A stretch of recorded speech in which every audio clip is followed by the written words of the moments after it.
Lotus reality and agro farming వారు premium farm land projects మన పొలం ఫేజ్ 1, 2 మరియు 3 కంప్లీట్ చేసుకొని మన పొలం phase 4 Wasar village at Narayana Khed లో ఆగస్టు 15 ఇండిపెండెన్స్ డే రోజు గ్రాండ్ లాంచ్ చేయడం జరుగుతోంది. లాంచింగ్ మరియు ఇండిపెండెన్స్ డే సందర్భంగా 5 గుంటాస్ ల్యాండ్ అవుట్ రేట్ లో బుక్ చేసుకున్న వారికి 1,50,000 రూపాయల డిస్కౌంట్ తో పాటు 2 గ్రాముల గోల్డ్ ఫ్రీగా ఇస్తున్నారు. పూర్తి వివరాలకు సంప్రదించండి. జై శ్రీమన్నారాయణ. జ్ఞానానందమయం దేవం నిర్మలాస్ఫటికాకృతం ఆధారం సర్వవిద్యానాం హయగ్రీవ ఉపాస్మహే. ఆపదాపహర్తారం ధాతారం సర్వసంపదాం లోకాభిరామం శ్రీరామం భూయో భూయో నమామ్యం. ఆదిత్యాయ సోమాయ మంగళాయ బుధాయ చ గురు శుక్ర శనిభ్యశ్చ రాహవే కేతవే నమః. మనం ఇప్పుడు ఈ వీడియోలో జనవరి 1, 2025 నుంచి డిసెంబర్ 31, 2025 వరకు సంవత్సర ఫలితాలు తెలుసుకుందాం. అందులో ముఖ్యమైన 4 గ్రహాలే. అవి ఏంటంటే గురుగ్రహము, శనిగ్రహము, రాహుగ్రహం, కేతుగ్రహం. ఈ 4 గురించి మాత్రమే చెప్పడానికి మనకు వీలు ఉంటుంది. అంటే మిగతా గ్రహాలు అంటే రవి, బుధ, శుక్ర, కుజ గ్రహాలు ఇవి మారుతూ ఉంటాయి. కొన్ని 30 రోజులు, కొన్ని 45 రోజులు. ముఖ్యంగా శని ఒక రాశిలో 2.5 సంవత్సరాలు ఉంటాడు. గురువు సంవత్సరం, రాహు కేతువులు సంవత్సరంన్నర ఎప్పుడు కూడా అవి వక్రగతిలో సంచరిస్తూ ఉంటాయి. మానవ జీవితంలో ఈ 4 గ్రహాలు అంటే గురువు, శని, రాహు, కేతువులు ప్రధాన పాత్ర వహిస్తాయి. ముందుగా మనం సంవత్సర గోచార ఫలితాలంటే ఏమిటి అనేది తెలుసుకుందాం. ప్రతి సంవత్సరము ఉగాది సందర్భంలో చేసే పంచాంగ శ్రవణంలో భాగంగా సంవత్సర గోచారాన్ని తెలియజేస్తారు. సాధారణంగా కూడా జరుగుతున్న సంవత్సరంలో తమకు సంబంధించిన శుభాశుభాలను తెలుసుకోవడం కూడా సంవత్సర గోచార ఫలితమే. ఈ విధానంలో ముఖ్యంగా ఆ సంవత్సరం శని, గురువు, రాహు, కేతువుల సంచారం ప్రధానంగా గమనిస్తారు. శని సంచరించే రాశి తమకు అనుకూలమా ప్రతికూలమా అని చూసుకోవడం అనేది ఉంటుంది. ఈ క్రమంలో తమ జన్మరాశికి శని 12, 1, 2 రాశుల్లో సంచరిస్తుంటే దాన్ని ఏలినాటి శని అని, 4వ స్థాన సంచారం అర్ధాష్టమ శని అని, 8వ రాశిలో సంచారాన్ని అర్ధాష్టమ శని అనే పేరుతో తెలుపుతారు.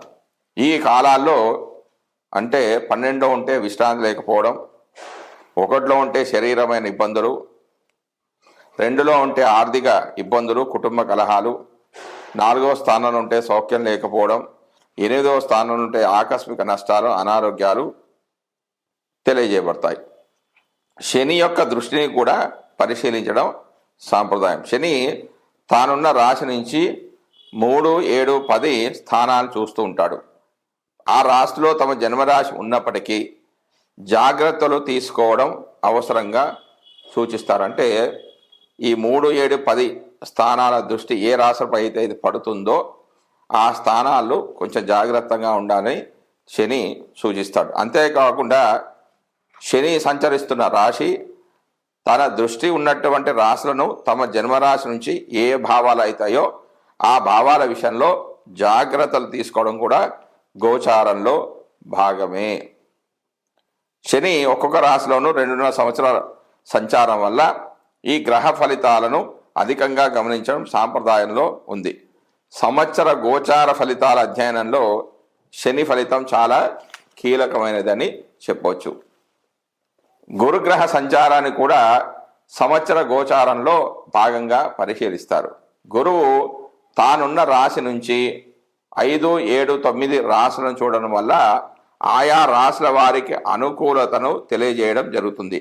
జన్మరాశి నుంచి 2, 5, 7, 9, 11 రాశుల్లో సంచరిస్తున్నప్పుడు ఆర్థిక, సంతాన, వైవాహిక సంతృప్తి, లాభాలను పొందవచ్చు.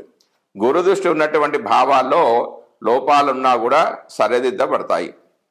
ఆ సంవత్సరంలో ఏ కార్యక్రమాలకు అనుకూలమో ఏ కార్యక్రమాలకు ప్రతికూలమో కూడా గురుగ్రహ గోచారం ద్వారా మనం గమనించవచ్చు. నూతన సంకల్పాలు నెరవేరడానికి, వివాహ సంతానాది అంశాల్లో పరిపూర్ణత కోసం గురుగ్రహ గోచారం అనుకూలంగా ఉండే విధంగా చూస్తుండడం అనేది సాంప్రదాయం. రాహుకేతువులు తామున్న రాశులకు అనుసరించే భావాలకు సంబంధించిన అశుభ ఫలితాలను ఇస్తుంటాడు. ముఖ్యంగా 3, 6, 11 స్థానాల్లో తప్ప మిగిలిన స్థానాల్లో ఆయా భావాలకు లోపాలను తెలియజేయడం గోచార సాంప్రదాయం. ఏదైనా శుభగ్రహంతో కలిసి ఉన్నప్పటికీ ఆ గ్రహం యొక్క శుభత్వాన్ని తగ్గించే విధంగా రాహుకేతువు గ్రహాలు ఉంటాయి. అందువల్ల ప్రతి రాశి వారికి రాహుకేతువు ఉన్నటువంటి భావాలను జాగ్రత్తగా చూసుకోవాల్సి ఉంటుంది. శని, గురువు, రాహు, కేతువులు అధిక కాలంలో ఒకే రాశిలో సంచరించడం వల్ల సంవత్సర ఫల నిర్ణయంలో వీరి ప్రాధాన్యం అనేది అధికంగా ఉంటుంది. జై శ్రీమన్నారాయణ.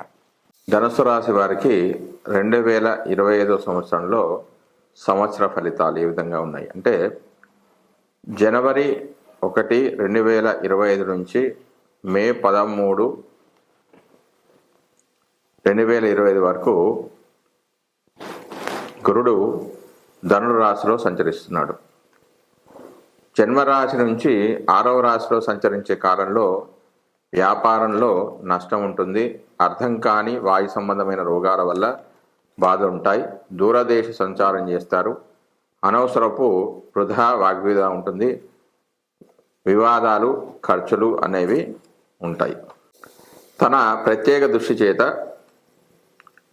10వ భావాన్ని, 12వ భావాన్ని, 2వ భావాన్ని వీక్షించడం వల్ల ఆ భావ ఫలితాలను కూడా, అందులో ఏమన్నా లోపాలు ఉంటే కూడా గురువుగారు, గురుగ్రహం అనేది వాటిని తగ్గించి వేస్తుంది.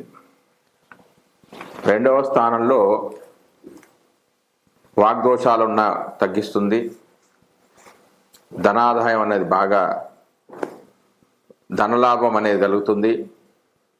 తీర్థయాత్రలు చేస్తారు. ఉద్యోగ ప్రయత్నాలు అనుకూలిస్తాయి. వ్యాపారం బాగుంటుంది. విదేశీయానాలు కూడా బాగా యోగిస్తాయి. కొన్ని సందర్భాల్లో దూరదేశాలకు కూడా వెళ్ళవలసి ఉంటుంది. దాని తర్వాత 14 మే 2025 నుంచి 17 అక్టోబర్ 2025 వరకు సప్తమ స్థానంలో సంచరిస్తున్నాడు. జన్మరాశి నుంచి సప్తమ రాశిలో సంచరించే కాలంలో మర్యాదలు, బహుమతులు, ఉన్నత పదవులు పొందడం, విద్యాభ్యాసంగంలో పురోభివృద్ధి అనేది ఉంటుంది. ఊహించని ధనాదాయం కూడా ఉంటుంది. తన ప్రత్యేక దృష్టి చేత 1, 3, 11 భావాలను వీక్షించడం చేత ఆ భావాల్లో ఏమన్నా లోపాలుంటే కూడా పూరించబడతాయి. జన్మంలో గురువు యొక్క సంచారం వల్ల ప్రభుత్వం నుంచి ఏవి ఇబ్బందులు రాకుండా చూడబడుతుంది. ఏకాగ్రత అనేది కూడా కలుగుతుంది. వ్యర్థంగా దూర ప్రయాణాలు చేయకుండా ఉంటారు. ఉత్సాహంగా ఉంటారు. బంధువులతో అనుకూలత అనేది బాగా ఏర్పడుతుంది. చిన్న చిన్న తగాదాలు, ఉద్యోగ భంగము, బంధువుల ఎడబాటు వంటి ఫలితాలు పొందుతారు. 7వ స్థానానికి వేదస్థానం 3లో రాహు యొక్క వేద వలన అతి తక్కువ శుభ ఫలితాలు జాతకుడు పొందే అవకాశం అనేది ఉంది. తర్వాత అక్టోబర్ 18 నుంచి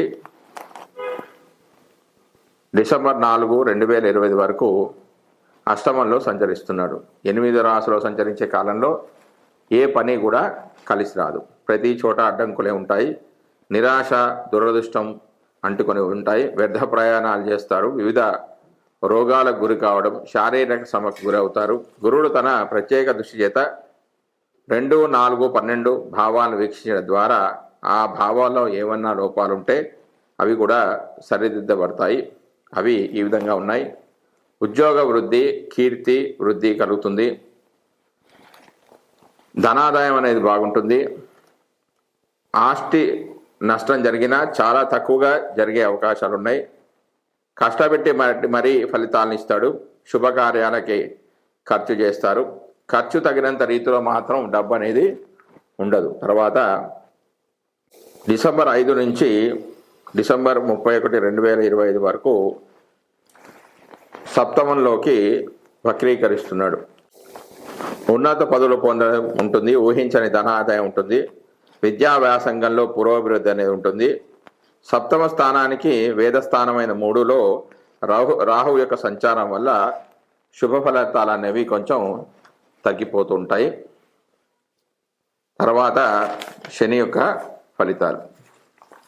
ధనుర్రాశి వారికి శని జనవరి 1, 2025 నుంచి 28 మార్చ్ 2025 వరకు తృతీయంలో సంచరిస్తున్నాడు. తృతీయంలో శని సంచారం అంటే పాపగ్రహం ఏది సంచరించినా కూడా శుభ ఫలితాలనే ఇస్తుంది. జన్మరాశి నుంచి 3వ రాశిలో సంచరించే కాలంలో శని మంచి అభివృద్ధిని ఇస్తాడు. నలువైపుల నుంచి ధనాదాయం ఉంటుంది, అన్ని శుభ ఫలితాలే ఉంటాయి. ఆరోగ్యం కుదుటపడి నూతన ఉత్సాహంతో ఉంటారు. సంఘంలో మంచి గౌరవ మర్యాదలు, వేళకు భోజనం, విలాసమైన జీవితం అనే ఉంటుంది. పదోన్నతి, ధారాపుత్ర సుఖము, వాహన సుఖ సంపదలు కూడా ఉంటాయి. తర్వాత తన ప్రత్యేక దృష్టి చేత 5వ స్థానాన్ని, 8వ స్థానాన్ని, 12వ స్థానాన్ని వీక్షించడం వల్ల కొంత సంతాన విషయకంగా కొంచెం చింత ఉంటుంది. ఆరోగ్యం దెబ్బతినడము లేదా విద్యాబుద్ధులు లోపించడము ఉంటాయి. తనకు కూడా బుద్ధిమాధ్యం అనేది ఏర్పడుతుంది. అధికారుల ఆగ్రహానికి గురవుతారు. ఉద్యోగ భంగము, పదవీ త్యాగం లాంటివి కూడా ఏర్పడే అవకాశాలు ఉన్నాయి. అనవసరంగా ఖర్చు చేస్తుంటారు. ఆదాయం చాలా తక్కువగా ఉంటుంది. ఆరోగ్యం అనేది చాలా క్షీణిస్తూ ఉంటుంది. అయితే వేదస్థానమైన ఈ 5వ స్థానానికి వేదస్థానమైన 12లో ఇతర గ్రహాలు ఏమి లేవు కాబట్టి శుభ ఫలితాలు అనేవి ఎక్కువగా జరుగుతాయి. 50% శుభ ఫలితాలు జరిగే అవకాశాలు ఉన్నాయి. తర్వాత 29 మార్చి 2025 నుంచి డిసెంబర్ 31, 2025 వరకు శని మీనరాశిలోకి ప్రవేశిస్తున్నాడు. అంటే చతుర్థ స్థానంలోకి సంచరిస్తూ ఉన్నాడు. అంటే దీన్ని అర్ధాష్టమ శని అంటారు. 4వ స్థానంలో శని సంచారము అంత మంచిది కాదు. వారసత్వంగా వచ్చిన ఆస్తులను అమ్ముకోవడం, విదేశీ వాసం అంటే విదేశాలకు వెళ్ళడం, అధికారుల ఆగ్రహానికి గురి కావడం, అధికమైన ఖర్చులు, కుటుంబ సభ్యులతో గొడవలు వంటివి ఏర్పడే అవకాశాలు ఉన్నాయి. తర్వాత శని తన ప్రత్యేక దృష్టి చేత లగ్నాన్ని, షష్టమ భావాన్ని, దశమ భావాన్ని వీక్షించడం వల్ల కొంత మంచి ఫలితాలు వచ్చే అవకాశాలు ఉన్నాయి. 6వ స్థానంలో సంచరించడం వల్ల కొంచెము ధనాదాయం ఉంటుంది, సుఖభోజనము, సుఖమయ జీవితం కలుగుతుంది. శత్రువులు అణిగిమణిగి ఉంటారు, సౌకర్యాలన్నీ సమకూరుతాయి. మేనమాగు మాత్రం అంత మంచిది కాదు. అయితే లగ్నాన్ని కూడా వీక్షించడం వల్ల కొన్ని ఆరోగ్య సమస్యలు అనేవి ఏర్పడతాయి. ఔషధ సేవనం అనేది చేయడం జరుగుతుంది. దశమ స్థానాన్ని చూడడం వల్ల మానసిక చింత అనేది ఉంటుంది. అత్యధికమైన శ్రమతో అత్యల్ప ఫలితాలు అనేవి ఉంటాయి. చేసే పనులలో ఆదాయం అనేది అసలు కనపడకుండా ఉంటుంది. వ్యాధులు, ప్రమాదాలకు గురి అయ్యే అవకాశం అనేది ఉంది. దాని తర్వాత రాహు యొక్క ఫలితాలు. రాహు ధనురాశి వారికి జనవరి 1, 2025 నుంచి మే 17, 2025 వరకు మీనరాశిలో అంటే చతుర్థ స్థానంలో సంచరిస్తూ ఉన్నాడు. చతుర్థ స్థానంలో సంచారం వల్ల బుద్ధిబల లోపము, అనవసరమైన ప్రయాణాలు, వాత వ్యాధులు, స్త్రీ కలహం లాంటివి ఏర్పడే అవకాశాలు ఉన్నాయి. తన సప్తమ దృష్టి చేత 7వ భావాన్ని వీక్షించడం వల్ల కూడా వ్యతిరేక ఫలితాలే వస్తాయి. అంటే వృధాగా ప్రయాణం చేయడం, వ్యాధి, స్వల్ప ధనాదులు, స్వల్ప కుటుంబ కలహాలు, అనాలోచిత చర్యలు అనేవి ఏర్పడడం అనేది జరుగుతుంది. దాని తర్వాత 18 మే 2005 నుంచి డిసెంబర్ 31, 2025 వరకు కుంభరాశిలో సంచరిస్తున్నాడు. అంటే వెనక్కి వేస్తున్నాడు. అంటే రాహు కేతు గ్రహాలు ఎప్పుడు కూడా వక్రీకరిస్తాయి, అంటే ఎప్పుడు కూడా వెనక నడుస్తుంటాయి, 3వ స్థానంలో సంచరిస్తూ ఉంటాయి. పాపగ్రహాలు ఎప్పుడు కూడా 3, 6, 11 స్థానాల్లో ఉంటే శుభ ఫలితాలను ఇస్తాయి. 3వ స్థానంలో రాహు శుభఫల దాత. అవి ఈ విధంగా ఉన్నాయి. కీర్తి, శరీర బలం కలుగుతుంది, ప్రజల్లో మాటకు విలువ పెరగడం, ధనలాభము, సౌభాగ్యం వంటి అనుకూల ఫలితాలతో పాటుగా సోదరులతో ద్వేషభావం అనేది కొంచెం ఏర్పడుతూ ఉంటుంది. అయితే తన ప్రత్యేక దృష్టి చేత నవమ భావాన్ని కూడా వీక్షిస్తాడు కాబట్టి కొంత పశు నష్టము, ప్రయాణాల్లో ఇబ్బందులు లాంటివి జరిగే అవకాశాలు ఉన్నాయి. దాని తర్వాత కేతువు యొక్క ఫలితాలు. కేతువు జనవరి 1, 2025 నుంచి 17 మే 2025 వరకు కన్యా రాశిలో, అంటే 10వ స్థానంలో సంచరిస్తూ ఉన్నాడు.